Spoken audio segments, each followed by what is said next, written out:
Paper leak. Paper leak पिछले लंबे समय से उत्तर भारत में एक बहुत बड़ी समस्या है। अशोक गहलोत की सरकार जाने का एक बड़ा कारण पेपर लीक के मुद्दे बना था। एसआई भर्ती प्रकरण में जिस तरह से मामले सामने आए थे, उसका आज तक हर्जाना भुगत रहे हैं विद्यार्थी जिन्होंने ये परीक्षा दी थी। अब सितंबर तक एक बार फिर से उन्हें जो 2021 में परीक्षा दी थी, वो 23 में जाते जाते जिसका परिणाम वो एक बार फिर से अब देनी पड़ेगी। मुद्दा ये है कि सिर्फ ये एसआई भर्ती या दूसरी परीक्षाओं के लिए नीट जैसे, जिसका की संचालन देश की केंद्र की शिक्षा व्यवस्था का बहुत बड़ा हिस्सा है, उस नीट के पेपर में भी पेपर लीक की खबर का आना, उसके बाद पेपर का कैंसिल हो जाना और लाखों की संख्या में विद्यार्थियों को एक बार फिर से परेशानी में झोंक देना। सिर्फ विद्यार्थी परेशान नहीं होंगे, उनके माता पिता, टीचर्स, पूरी की पूरी व्यवस्था कुछ पैसों के लिए, महज कुछ पैसों के लिए, कुछ लाख रुपयों के लिए व्यवस्था में बैठे हुए कुछ लोग इस पूरी शिक्षा प्रणाली पर जो प्रश्न चिन्ह लगाते हैं, वो कितना दागदार हमारी पूरी व्यवस्था को बनाता है। वो कैसे हमारी पूरी व्यवस्था को शर्मसार करता है और दुख तकलीफ तब होता है जब शिक्षक गण ऐसा करते हैं। राजस्थान से नीट के पेपर का जो खुलासा हुआ, उसमें राजस्थान बड़ा जो योगदान है, राजस्थान की एसआईटी का जो है, जो जिस तरह से इन्वेस्टिगेटिंग टीम जो राजस्थान पुलिस की है, उसने इस पूरे मामले को एसओजी ने सामने रखा है और इस मामले के बाद देश में नीट की परीक्षा को रद्द कर दिया गया है। लेकिन राजस्थान से ये तार कैसे जुड़े हुए हैं? भजन लाल सरकार इस पूरे मामले में एक तरफ जहां अग्रज हो सकती है, बढ़त ले सकती है, क्रेडिट ले सकती है कि उन्होंने इस मामले को बहुत तुरंत प्रभाव से कार्यवाही की। लेकिन दूसरा मुद्दा ये भी है कि आज राजस्थान में ऐसे गैंग गिरोह अभी भी सक्रिय है, जो कानून के खौफ से दूर इस तरह के काम लगातार कर रहे हैं। राजस्थान सहित पूरे देश में पेपर लीक की समस्या का समाधान आखिर केंद्र और राज्यों की सरकारें कब निकालेगी? बहुत सारी बातें इस विषय में हो चुकी है, लेकिन व्यवस्था दुरुस्त नहीं हो पाई है। क्या कारण है, समझने की कोशिश करते हैं हमारे खास मेहमानों के साथ। राजीव तिवारी जी, राजेंद्र भानावत जी, आनंद वर्धन शुक्ला जी और श्याम सुंदर शर्मा जी। कांग्रेस पार्टी के राजकुमार मीना जी हमारे साथ हैं और बीजेपी को लगता है कि ये विषय नहीं है जिस पे प्रवक्ता को भेजा जाए। नमस्कार, मैं हूं डॉक्टर मीना शर्मा। तो शुरुआत आनंद वर्धन शुक्ला जी आपसे करते हैं, क्योंकि आप पुलिस महकमे का हिस्सा रहे हैं और इस पूरे मामले का खुलासा भी पुलिस डिपार्टमेंट की जिसको कहते हैं कि उनकी त्वरित कार्यवाही की वजह से संभव हो पाया और उन्होंने बहुत समय से इस पूरी परीक्षा से जुड़े हुए गैंग को सामने लाकर खुलासा किया कि किस तरह पूरा नेक्सस जो कि कोचिंग संस्थानों का जुड़ा हुआ है, इससे वो किस कदर विद्यार्थियों के भविष्य के साथ खिलवाड़ कर रहा है। तो इस पूरे प्रकरण में आनंद वर्धन शुक्ला जी, इस पूरे प्रकरण में पहली बार आपको समझ में क्या आता है ये पूरी नीट की परीक्षा रद्द होने के बाद? मीना जी, सबसे पहले तो ये समझ में आता है कि सिस्टम कंप्रोमाइज हुआ है। अभी आपने देखा कि प्रेस प्रेस कॉन्फ्रेंस में एनटीए ने बताया कि हमारे 2 4 5 क्वेश्चन भी डीटो आ जाए तो हम मान के चलते हैं कंप्रोमाइज हुआ है। बड़ा एक लिमिटेड वर्ड उन्होंने काम में लिया है। Compromising in the paper means paper leakage. वो लीक नहीं बोलना चाहते, वो कह रहे हैं पेपर लीक नहीं हुआ है, कंप्रोमाइज हुआ है। अब डेफिनेशन चैट जीपीटी से पूछते रहिए कि क्या हुआ है, लेकिन हाँ, एक बार कहीं से लीक होता है तो वो कंटिन्यूअस, आप जानते हैं इलेक्ट्रॉनिक मीडिया इतना तेज है, सोशल मीडिया इतना तेज है कि कभी वो अंबिकापुर सरगुजा में मिल रहा है, कभी हरियाणा में मिल रहा है, कभी राजस्थान में मिल रहा है, कभी कोचिंग सेंटर्स में मिल रहा है, जवाहर नवोदय विद्यालय में मिल रहा है। जगह जगह हम देख रहे हैं कि पेपर पहुंचा है तुरंत। तो पहुंचने का मतलब, आप ये मत कहिए कि कुछ पैसे इन्वॉल्व हैं, इसमें करोड़ों का खेल होता है। और एसओजी को मैं बधाई देना चाहता हूं कि इतनी स्विफ्ट एक्शन किया है, इतना तेज किया है कि एक आदमी के पूछताछ से लिंक जोड़ जोड़ करके और 45 आदमी इमीडिएट उठा लिए गए हैं। आपने सब इंस्पेक्टर एग्जाम में भी देखा कि जो 150-200 मतलब कैंडिडेट्स इनके बारे में पता चला, इमीडिएट उनके खिलाफ एक्शन किया गया। अब चूंकि इसमें केवल एक स्टेट इन्वॉल्व नहीं है, केवल राजस्थान का मामला नहीं है कि एसओजी करे, अब एसओजी मध्य प्रदेश, रायपुर, छत्तीसगढ़ और हरियाणा और सब जगह कांटेक्ट करे, इसलिए सीबीआई को दिया गया। सीबीआई इसके तार तार अलग कर देगी और आप देखना सीडीआर से हो, कांटेक्ट से हो, अपनी व्हाट्सएप से, वो जहां जहां से गया है, सीबीआई के ऑफिसर्स हैं, एक्सपर्ट्स हैं, बैठेंगे, एसओजी उनको सारे पेपर्स देगी और जहां जहां से लीकेज हुआ है, मैं समझता हूं इमीडिएट इनको पकड़ा जाएगा और पकड़ा जाना चाहिए। और बिल्कुल देखिए, कोचिंग की जो इंडस्ट्री है वो निश्चित रूप से इनमें इन्वॉल्व है, टीचर्स भी इन्वॉल्व है, कौन जाने एनटीए के भी कहीं ना कहीं अधिकारी, प्रिंटिंग प्रेस इन्वॉल्व होगा, लॉजिस्टिक और ट्रांसपोर्टेशन जो है वो भी इसमें इन्वॉल्व मिलेगा। तो मैं समझता हूं कि इतना तेज एक्शन किया जाना, एक एग्जाम्पलरी एक्शन किया जाना एसओजी के द्वारा, मैं समझता हूं जी कि इस प्रॉब्लम की जड़ तक हम पहुंच जाएंगे, ये मेरी जी, उम्मीद है। जड़ तक पहुंचकर भी व्यवस्था अगर सही नहीं बन पाई, तो एक बार फिर से हम किसी और दूसरी परीक्षा में ऐसे ही हाँ, प्रकरण में जांच करते हुए पाए जाएंगे। तो एसओजी ने ये पहले भी पूरा हो चुका मामला, है, जी, पहले एसओजी भी ने हुआ पूरा है। मामला सामने आने के बाद इस तरह से जो भी अपनी त्वरित कार्यवाही की है, उससे जी, कम से कम एक बड़ी रिलीफ भजन लाल सरकार को है कि उनके पास कहने को बहुत कुछ है कि देखिए उन्होंने कितना जल्दी जल्दी काम किया, गिरफ्तारियां की, लोगों को जो है वो साम एक्सपोज किया। लेकिन पूरी व्यवस्था पर जब प्रश्न चिन्ह लगता है, पूरे देश के विद्यार्थी जिस परीक्षा में शामिल होते हैं, अगर उसमें इस तरह के लीकेज है, कॉम्प्रोमाइज जो नया शब्द जिसका जिक्र आनंद वर्धन शुक्ला जी ने किया, राजेंद्र भानावत जी, बात ये है कि पूरी व्यवस्था ही कॉम्प्रोमाइज्ड है ऐसा लगता है। तब आपको हर प्रदेश में अलग-अलग हिस्सों में, खास करके नॉर्थ इंडिया में जो है वो इस तरह के किस्से हम ज्यादा सुनते हैं। देखिए मीना जी, आनंद जी ने पूरी सीक्वेंस बताई। कोई पेपर सेटर क्वेश्चन बनाता है, फिर उसके बाद कई लोग मिलके बनाते हैं और फिर उसका जो पीएससी या एनटीए यहाँ पर है, जैसे एनटीए, वो सारा उसका फाइनल पेपर तैयार करता है। वो फिर मैन्युस्क्रिप्ट प्रिंटिंग प्रेस में जाता है, वहां छपता है, ट्रांसपोर्टेशन से सेंटर तक पहुंचता है और सेंटर पे फिर बच्चों तक वो जाता है। इस सारी प्रक्रिया के अंदर जब तक कि एनटीए के कोई न कोई उच्च अधिकारी सम्मिलित नहीं, कोई बाकी सारी व्यवस्था करते हैं, हम देखते हैं सेंटर पे इतनी व्यवस्था, सीसीटीवी, पुलिस, मिलिट्री सब लगा देते हैं, यहाँ नहीं होता है। और जिस तरह से ये वाला लीकेज हुआ है, या ये कंप्रोमाइज या लीकेज ही कहूंगा, लीक ही है, मेरा तो लीकेज ही सिंपल वाली भाषा है। परीक्षा में हॉल में प्रश्न पत्र खुलने से पहले अगर एक भी व्यक्ति को दुनिया में मार्केज कहीं में आ पर भी वो जाए। प्रश्न पता है, तो वो लीकेज है, सीधी क्लियर कट मामला है इसके अंदर। तो लीक तो हो गया। लेकिन ये बात जो हम जो आज कर, बहुत पहले से जैसे परीक्षा हुई उसी दिन से छोटी छोटी उड़ती उड़ती खबरें आ रही थी। होना तो ये चाहिए था, जैसे ही अगर 2 दिन पहले से हो गया, जैसे अब जो सामने आया, 2 दिन पहले से पेपर सर्कुलेशन में था, गैस पेपर कहें उसको, बिल्कुल था अगर सर, वो बिल्कुल था। सर्कुलेशन में था, गैस पेपर सर्कुलेशन में था, तो एनटीए के उच्च अधिकारियों को चाहिए था वो जाते, मिलान कर लेते पहले ही, परीक्षा होने से पहले ही, और परीक्षा होने के पहले ही अनाउंस कर देते ये परीक्षा आज नहीं होगी, फला तारीख को होगी, दूसरे नए कॉम्प्रोमाइज कर पेपर के दें। साथ में होगी। तो वो मुझे लगता है कि सरकार को बदनामी से बचाता बहुत कुछ। और ये लड़कों की जो परेशानी, लाखों लोगों की परेशानी, हम तो ऐसे बिल्कुल कह देते हैं साहब दोबारा हो जाएगी।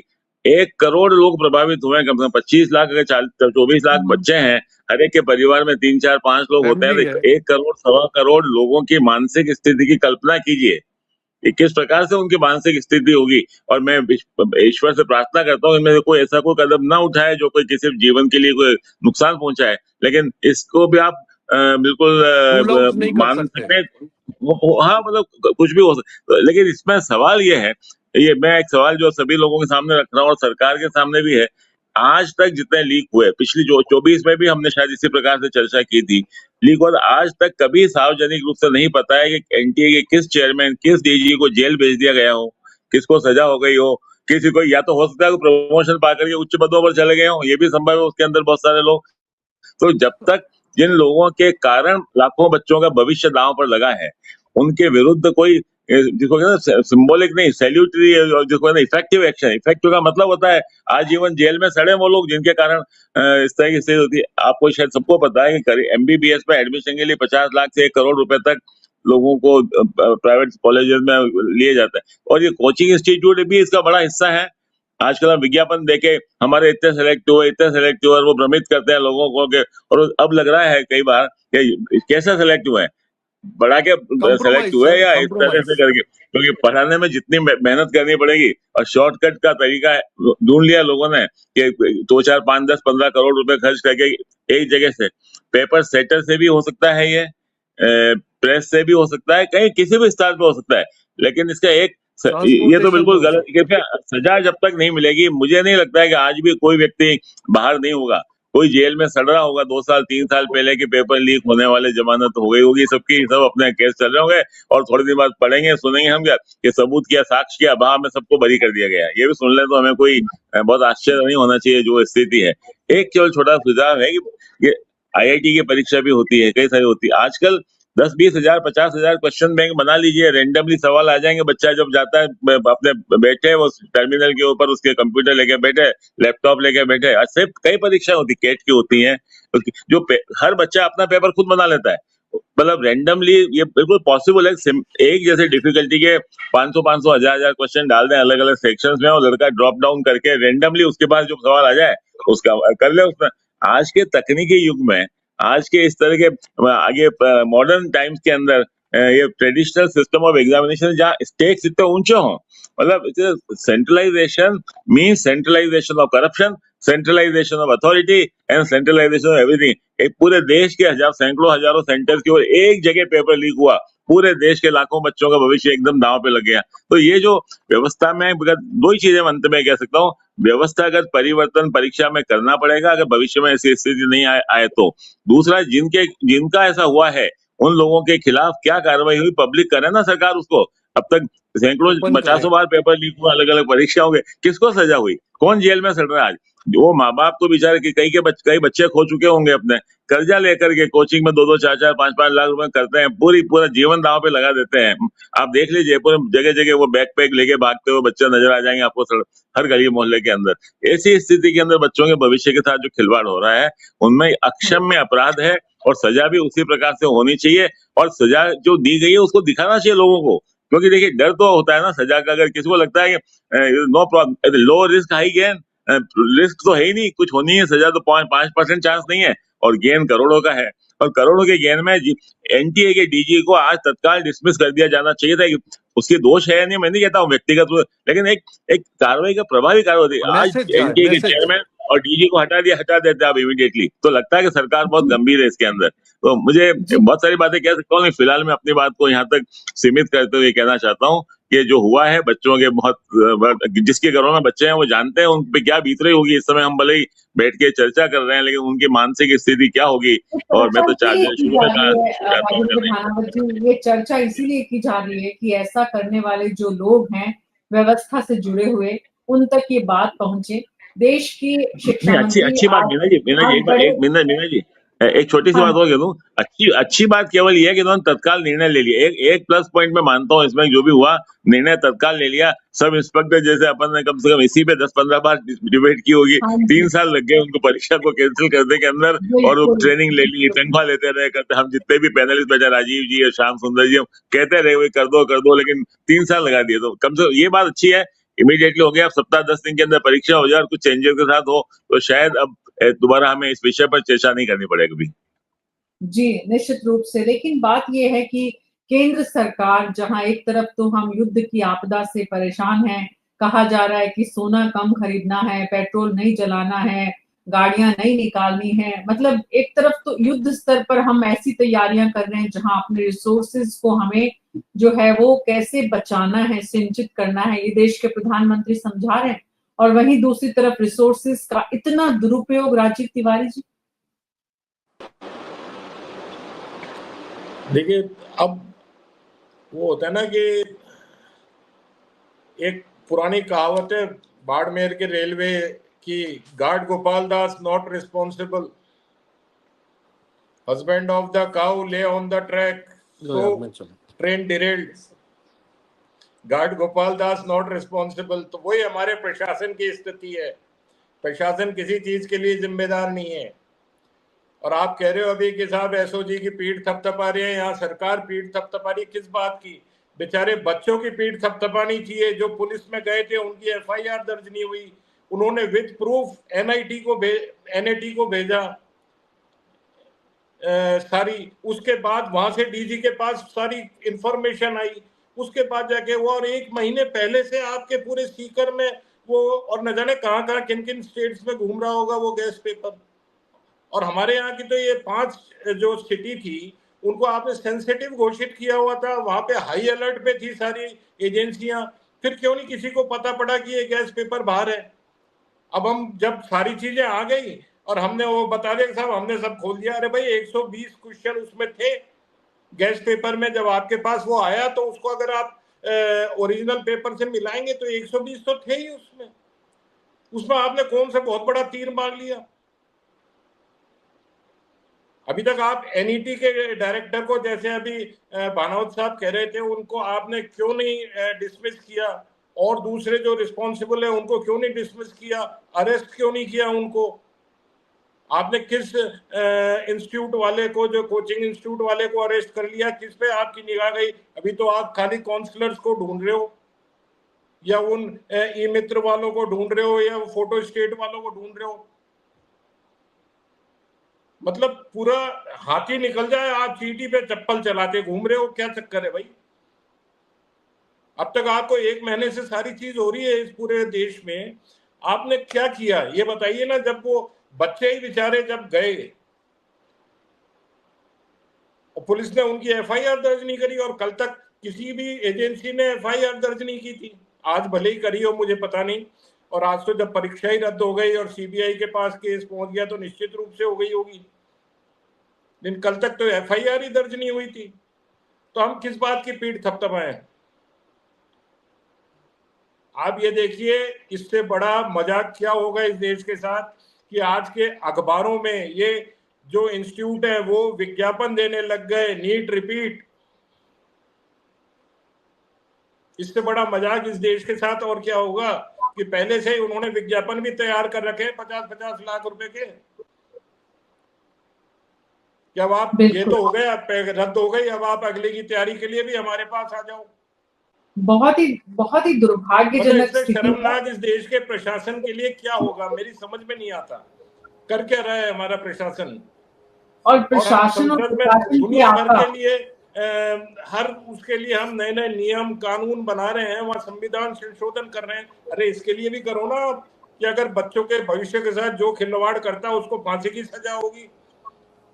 आप रेप के लिए ले आए, आप और दूसरी निश्चित चीजों रूप के से लिए, कड़ा ट्रैफिकिंग के लिए आए, कानून बनाने एक्सीडेंट का के लिए, काम सबके राजस्थान लिए के आपके पूर्व पास कानून है। मुख्यमंत्री, इसके लिए कहाँ है? वो तो जाते, फिर देखिए आप ऐसा ही परीक्षा के अंदर सब बेल पे आ गए बाहर, और पूर्व आ जाएंगे मुख्यमंत्री आगे बाहर सब। राजस्थान के अशोक गहलोत ने कड़ा कानून वो लाने का जिम्मेदार प्रयास क्यों नहीं? किया, लेकर आप भी माननीय आए। शिक्षा मंत्री को इस्तीफा देना चाहिए इसमें। तो 27 लाख बच्चे पूरे देश में, और उनकी फैमिलीज को मिला है तो 1.5 करोड़ लोग देश के, प्लस जो और इससे सब जुड़े हुए लोग हैं। तो इतना बड़ा स्कैम हो जाए और हम हाथ पे हाथ धरे बैठे रहे और बिना बात की पीठ थपथपाते रहे, क्या मतलब है इसका? बिल्कुल, बिल्कुल सही बात है। श्याम जी, मैं आपके पास आ रही हूँ। बहुत वैलिड और दरअसल ज्वलंत ऐसे प्रश्न राजीव तिवारी जी ने उठाए हैं, जिनका जवाब इस देश की व्यवस्था को देना है, चाहे वो देश के शिक्षा मंत्री धर्मेंद्र प्रधान हो, चाहे वो राज्य के शिक्षा मंत्री हो, और चाहे वो एसओजी की टीम हो। एसओजी की टीम त्वरित कार्रवाई को लेकर जितनी भी बात इस वक्त हो रही है, लेकिन उन सब के बीच सवाल ये है कि ऐसी नौबत, ऐसी स्थिति आने से पहले क्या उन बच्चों की समय पर सुनवाई हो जाती, तो क्या इस नीट के पेपर को दोबारा जो देने से परेशानी है उससे बच जाते इस देश के विद्यार्थी, उनके माता-पिता और पूरी व्यवस्था जो इतनी जबरदस्त डिप्यूट होती है इन परीक्षाओं के संचालन के लिए। श्याम जी। देखिए मीना जी, ये 3 मई को परीक्षा आयोजित हुई थी और नेशनल टेस्टिंग एजेंसी ने कराई थी।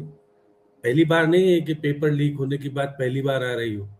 इससे 2024 में भी मामला आया था सामने। कुछ सेंटरों पर दोबारा परीक्षा कराई थी, सुप्रीम कोर्ट ने मना कर दिया था कि पूरी परीक्षा कैंसिल नहीं की जा सकती। और ये तो देखिए नीट की परीक्षा कराने का काम 2019 से किया था शुरू इन्होंने, उससे, और ये 2013 से तो बाकी एजेंसियां करा रही थी, इन्होंने पहली बार 2019 में शुरू किया था। लेकिन बात ये आती है कि प्रधानमंत्री जी हर स्टेट में जाके कहते थे कि परीक्षा लीक होती है, और राजस्थान सरकार तो परीक्षा लीक में ही चली गई थी। अब प्रधानमंत्री को जवाब देना पड़ेगा कि भाई नीट की परीक्षा जिसमें 22,79,000 बच्चे बैठे थे और डॉक्टर बनते हैं, देखिए डॉक्टर प्राइवेट निजी मेडिकल कॉलेज में 1 करोड़ और 1.5 करोड़ में एडमिशन होता है। जिस तरह से आप उसकी सालाना फी पुराना 5 साल की फीस लगाएं तो 1 करोड़ से ज़्यादा निजी कॉलेजों में लगती है और 1.5 करोड़ लगती है दूसरे तरीके से आते हैं। तो ये तो एक नॉर्मल है परीक्षा, और बाकी अलग तरह से आते हैं वो तो डोनेशन अलग तरह से लिया जाता है। ये तो आजकल वैलिड कर दिया है कि 1.25 करोड़ दो और 5 साल का उसमें कर दिया। और फिर हॉस्टल की फीस बड़ी महंगी होती है, जबकि हॉस्टल फीस कम होनी चाहिए, ले रहे हैं वो तो वसूली हो रही है जिस प्रकार से। लेकिन आप ये केरल के मेडिकल कॉलेज से सीकर में पेपर आया 1 तारीख को, और फिर उसके पास गैस, फिर उसके बाद वो कोचिंग सेंटर में पहुंचने के बाद एक गैस पेपर बनता है, और गैस पेपर में निश्चित तौर पे देखिएगा कि टोटल 620 नंबर का अंक होता है, और 600 अंक के पेपर के जो प्रश्न थे 150, वो उस प्रश्न पत्र में जो गैस पेपर था उसमें हूबहू मिले। शिकायत हुई, 4 तारीख को शिकायत भी हो गई, लेकिन शिकायत के ऊपर प्रभावी कार्रवाई नहीं। बताते हैं कि अब करें कि हमने तो सेंट्रल एजेंसियों को 8 मई को ही जांच दे दी थी, लेकिन एसओजी ने उस जांच एजेंसी से पहले अपना श्रेय लेने के लिए उन्होंने कहा कि हम देहरादून से पकड़ के लाए, झुंझुनू से पकड़े, सीकर से पकड़े, और उन्होंने कल तो देखिएगा कि विशाल बंसल ने तो प्रेस कॉन्फ्रेंस करके उसको बता दिया कि हम ही कर रहे हैं कुछ, लेकिन वो सेंट्रल एजेंसियां भौचक्की रह गई कि हम तो अंदर से बोल ही नहीं पाए क्योंकि सेंट्रल गवर्नमेंट बदनाम होती है। अब हमारे मुख्यमंत्री की इच्छा शक्ति इतनी उज्जवल थी क्या, वो सेंट्रल गवर्नमेंट की एजेंसी को फेल करके एसओजी को बड़ा बता दिया कि भाई वो कर रहे हैं सारी जांच और वो ही सब इनपुट दे रहे हैं और सारी चीज हो रही। तो इसलिए देखिए धर्मेंद्र प्रधान देखिए तत्काल आज निर्णय लिया कि सीबीआई को जांच देते, जबकि सीबीआई पहले से जांच कर रही है। सीबीआई को जांच देने का मतलब है कि आपके प्रतिपक्ष के लोग आपके ऊपर आरोप नहीं लगाए। अशोक गहलोत ने लगाया आरोप, शर्मनाक है। जब उनकी परीक्षाएं लीक होती थी वो शर्मनाक थी, ये शर्मनाक है। प्रतिपक्ष के नेता ने कहा भाई एसओजी और सीबीआई से जांच कराने का कोई अर्थ नहीं, क्योंकि वही जांच रिपोर्ट आएगी जो केंद्र सरकार चाहेगी। इसलिए न्यायिक अधिकारियों से जांच कराई जानी चाहिए, सुप्रीम कोर्ट के हाई कोर्ट के जज से जांच कराई जानी, जिससे निष्पक्षता है। वो लगाएंगे, अधिकार भी उनको लगाने का आरोप। लेकिन जिस प्रकार से स्थितियां बनी हैं और कोचिंग सेंटरों के खिलाफ हम कानून लाए थे राजस्थान वाले, वो लागू अभी तक नहीं हो पाया प्रभावी ढंग से। हर कोई कहता है कि भाई कोचिंग सेंटरों में किस तरह का व्यापार होता है, किस तरह के नहीं होता है। आपने देखा राजस्थान तो बदनामी कोचिंग सेंटरों से हुआ, और कोचिंग सेंटरों का काम धंधा कितने करोड़ का है आप देखिएगा। 1000 करोड़ का तो राजस्थान में ही बताते हैं, बाकी तो पूरे देश में तो पता नहीं कितने 1000 करोड़ का, लाखों 1 लाख करोड़ का तो पूरा टर्नओवर चलता ही होगा पूरे उसमें, क्योंकि बहुत सारी जो कोचिंग इंस्टीट्यूट थे सबने यूनिवर्सिटी बना ली। वो आप देखिए कितना कमाई हुई, कितना हुआ, और बच्चा 1 लाख रुपया 1.5 लाख रुपया लेते हैं साल के, वो कितना पैसा खर्च करते हैं, और वो ऑनलाइन क्लासेस चलाते हैं, बहुत सारी चीजें हो गई है। तो जिस तरह का माफिया खड़ा हो गया है, और वो माफिया किस तरह से राजनेताओं को खरीद लेता है आपने देखा, कोई बड़ी बात नहीं। राजस्थान जैसी स्थिति में अब बार बार ये कहा जा रहा है कि अब राजस्थान में कुछ दिन पहले एसआई वाली भर्ती सुप्रीम कोर्ट ने कैंसिल की, हिम्मत नहीं हुई ने सरकार की या आरपीएससी की हिम्मत हुई क्या उस वक्त? सुप्रीम कोर्ट है नहीं, ये तो कैंसिल की जानी चाहिए। आप हम रोज चर्चा करते थे, लेकिन कोई मानता ही नहीं था। अब वो देखिएगा इसमें भी बच्चों को वापिस फीस नहीं देनी पड़ेगी, वो बच्चों को एप्लीकेशन भी नहीं भरनी पड़ेगी। अब तारीख किस दिन घोषित होगी उस दिन नेट की परीक्षा हो जाएगी। लेकिन ये बात है कि जो बच्चा परीक्षा पास करके अच्छी कॉलेज पाने की इच्छा रखता था वो दोबारा परीक्षा देगा, वो होगा नहीं होगा। सही बात है, कितने सुसाइड होंगे, किस तरह की स्थितियां बनेगी, कि परिवारों में किस तरह की होगी कि मेरा बेटा सरकारी कॉलेज में जाने वाला था, प्राइवेट कॉलेज में नहीं तो पैसा ज्यादा लगेगा। बहुत सारी स्थितियां ऐसी होगी कि इस परीक्षा का प्रभाव निश्चित तौर पर देश के पूरे राज्यों में होगा, एक जगह नहीं होगा, पूरे देश में इसका प्रभाव दिखेगा। और इस परीक्षा को कराए जाने के लिए अब जिस प्रकार नेशनल टेस्टिंग एजेंसी पास नहीं हुई, शुरू से विवादित है। आप देखिए मार्किंग में गलत कैसे होता है, क्या-क्या कुछ होता है, फर्जी उम्मीदवार बैठते हैं, सब कुछ होता है। आपने भी देखा, बाड़मेर में हमारे यहाँ बहुत जगह देखा कि जो डॉक्टर ऑलरेडी हैं वो परीक्षा में बैठ कर के अपने डॉक्टर बनाने की बात करता है। तो कितना बड़ा नेक्सस है, इसको किस तरह से रोका जाए, एक गंभीर समस्या पूरे देश की है, अब किसी स्टेट की नहीं है। तो इस पे निश्चित तौर पर जिस प्रकार के आजीवन कारावास हमारे यहाँ कर रखा है प्रतियोगी परीक्षा में, अभी तक केंद्र के पास ऐसा कोई कानून नहीं है जिसके कारण कि उसको दोषी हो तो उसको बड़ी सजा मिल सके। तो केंद्र सरकार को निर्णय करना है। निश्चित तौर पर जिस प्रकार से पेपर आया, और अब तो संचार क्रांति है, आप 1 घंटे में पूरे देश में जो चीज चाहिए सब जगह दिखा दोगे और सब कुछ हो जाएगा। केंद्र सरकार मान रही नहीं, तैयार नहीं हो रही थी कि भाई ये तो हुआ कैसे, मतलब पूरा का पूरा पेपर जिस तरह से बाहर आया है, तो निश्चित रूप से बड़े इन्वॉल्वमेंट के बिना ये संभव नहीं था। राजेंद्र भारावत जी, मैं एक बात कहूं, अगर प्रधानमंत्री जी वास्तव में संवेदनशील हैं तो उन्हें अभी पूरे छात्रों को नेशनल टीवी पे आके संबोधित करना चाहिए। इनको छात्रों को क्या कहना चाहते हैं विश्वास दिलाएं। इसका प्रधानमंत्री का संबोधन होना चाहिए, एक तो मुझे लगता है। दूसरी बात, मैं जब मैंने भी पिलानी में एडमिशन लिया था बहुत सालों पहले इंजीनियरिंग के अंदर, 12वीं के नंबरों के 11वीं के आधार, हायर सेकेंडरी के जितने नंबर होते थे उसके आधार पर एडमिशन होता था। तो मैं ये क्यों नहीं कि अभी आज हमने बोर्ड की परीक्षाओं को स्कूलों को एक तरह से महत्वहीन बना दिया बिल्कुल, क्योंकि बच्चे जाते स्कूलों में जाने बजाय कोचिंग इंस्टीट्यूशंस में दौड़ते हैं। क्यों नहीं अभी भी सरकार को विचार तो करना चाहिए कि स्कूलों का महत्व तब बनेगा जब स्कूलों में बच्चे जाएं और 12वीं बोर्ड की परीक्षा होती है, उसके नंबरों के आधार पर राज्यवार कुछ मॉडरेशन करना हो तो कर सकते हैं। और उसके क्यों 2-2 3-3 बार लोगों को परीक्षा देनी पड़े, उसके अंकों के आधार पर, मेरिट के आधार पर जिस कॉलेज में चाहे उस तरह से एडमिट पहले होता ही था ना। और पहले के जो निकले हुए इंजीनियर्स को आज के इंजीनियर से खराब थोड़ी निकल रहे हैं, पहले भी यही व्यवस्था थी सारी। मुझे अच्छी तरह ध्यान है, बिट्स पिलाने में जब मैं एडमिशन लिया था केवल 11वीं के नंबर के आधार पर सीधा प्रवेश होता था उसके अंदर। तो ये भी दूसरा तीसरा मैंने कहा ऑनलाइन परीक्षा की बात करेंगे, लेकिन सबसे पहले आज जो ये करना चाहिए कि प्रधानमंत्री, मुझे ऐसा लगता है अगर ये जितना बड़ा मामला है, छोटा मामला नहीं है, हो सकता है कि हम बच्चों की बात समझ रहे हैं नीट की परीक्षा, जिस तरह का बड़ा मामला है ये वाला, प्रधानमंत्री जी को भले 10 मिनट ही आकर के संबोधित करें, बच्चों को आश्वस्त करें, उनको थोड़ा दिलासा दें, क्योंकि वो मन की बात करते हैं, रविवार को करते हैं, लेकिन आ जाए किसी दिन अवतरित होकर अगर अपना उद्बोधन दे देंगे तो बड़ा एक मुझे लगेगा कि उनकी संवेदनशीलता की लोग प्रशंसा करेंगे अगर ऐसा आके वो करते हैं तो। उसमें ऐसा हो जाता तो हमारा देश वाकई में सोने की चिड़िया और विश्व गुरु सब कुछ होता। प्रधानमंत्री तो विदेश यात्रा पर है। राजीव तिवारी जी, क्या लगता है आपको, राजेंद्र भारावत जो बात कह रहे हैं, वाकई में हमारे देश की सरकार, केंद्र की सरकार इसमें कोई नजीर पेश करने में सफल होगी, या ऐसी बयानों के बीच में समय निकल जाएगा, सब भूल जाएंगे, पेपर्स देने वाले पेपर देंगे, दिलवाने वाले दिलवाएंगे और परीक्षा जिनको लेनी है वो लेंगे? देखिए, केंद्र के जो शिक्षा विभाग है उसको अपनी पीठ थपथपाई लेगा कि साहब हमने देखिए जैसे ही मालूम पड़ा तत्काल परीक्षा रद्द कर दी। इतना बड़ा वो अपना श्रेय लेंगे इसका, ये नहीं सोचेंगे कि इससे कितनी परेशानी हुई लोगों को, कितना एक्स्ट्रा बर्डन किसी परिवार पर पड़ेगा जो बेचारा, एक हम अखबारों में पढ़ते आ रहे हैं कि साहब ऑटो रिक्शा ड्राइवर का लड़का डॉक्टर बन गया, एक मजदूर का बच्चा डॉक्टर बन गया, वो कैसे बनेगा डॉक्टर ऐसी परिस्थितियों के अंदर जब 5-5 लाख रुपए में, 8-8 लाख रुपए में गैस पेपर बिकते हो, तो वो बेचारे की साल भर से ज्यादा की इनकम होती है, वो कहां से लाके इनको अपने बच्चों को वो गैस पेपर देगा। ये पूरा एक क्रिमिनल एक्ट है, इस पे वही क्रिमिनल वाली धाराएं लगे।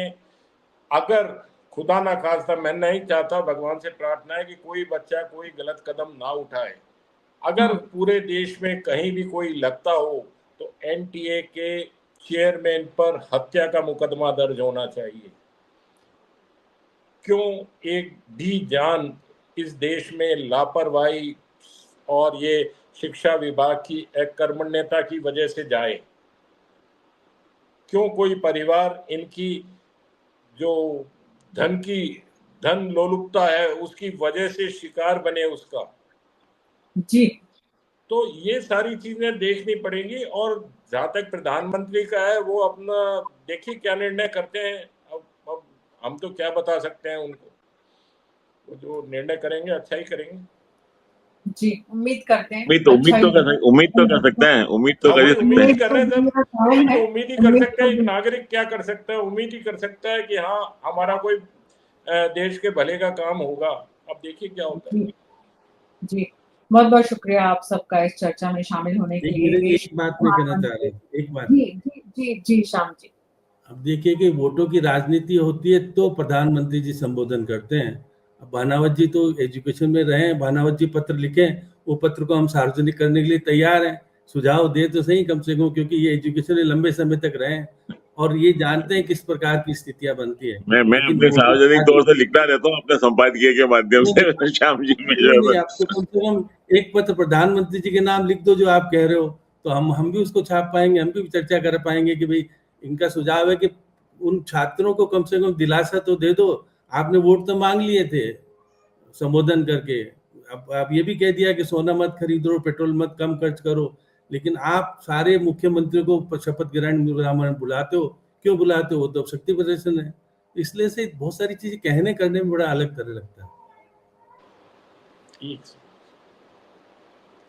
मीना जी एक सेकेंड अगर इजाजत। जी जी राजीव जी।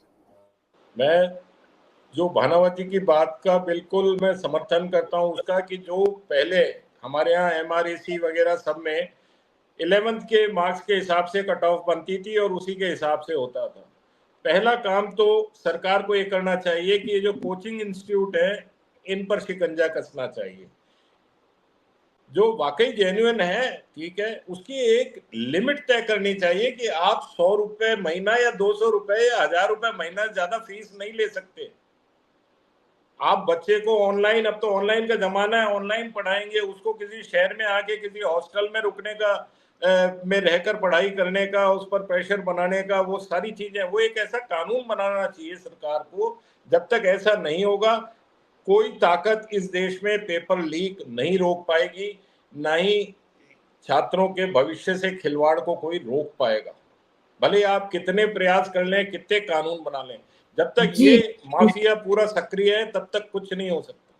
और इस माफिया से पीछा छुड़ाना आप सरकारों के लिए भी आसान नहीं बचा है, क्योंकि बहुत बड़ा व्यापार इसमें इन्वॉल्व है और इस व्यापार में सब जो खाकी वर्दी हो, चाहे सफेद कुर्ता हो, चाहे व्यवस्था में बैठे टाई वाले ब्यूरोक्रेट्स हो, सब सब जगह ये जो माफिया है ये घुसा हुआ है। इसलिए इससे पार पाना बहुत मुश्किल है। केंद्र की सरकार और राज्य की सरकारें क्या करती हैं कि आने वाले दिनों में हम ऐसी चर्चा ना करें। ये विद्यार्थियों और पैसा उनके कितना, अभिभावकों किसी ने को पूछा ना, परेशान पैसा मीना जी पैसा कितना खर्च होता है? 20 लाख इंटू 2 लाख गुणा कर दीजिए, थोड़ा कितने जीरो आएंगे देखने। कम से कम 20 लाख को 2 लाख से गुणा करेंगे, पता लग जाएगा कितने हजारों करोड़ का धंधा है कोचिंग वाला। बिल्कुल बिल्कुल बिल्कुल।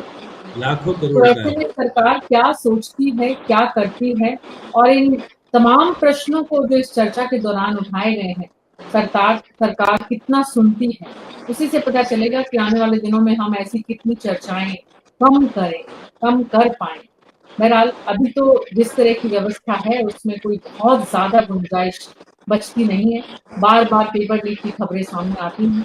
आप सबका बहुत-बहुत शुक्रिया इस चर्चा में शामिल होने के लिए। न्यूज़ 24 पर हमारी कोशिश होती है कि समाज में जो कुछ हो रहा है, वो हम समाज और सरकार के साथ साझा करें, ताकि हम तमाम उन परेशानियों से बचें, जो व्यवस्थागत बाधाओं की वजह से सामने आती है।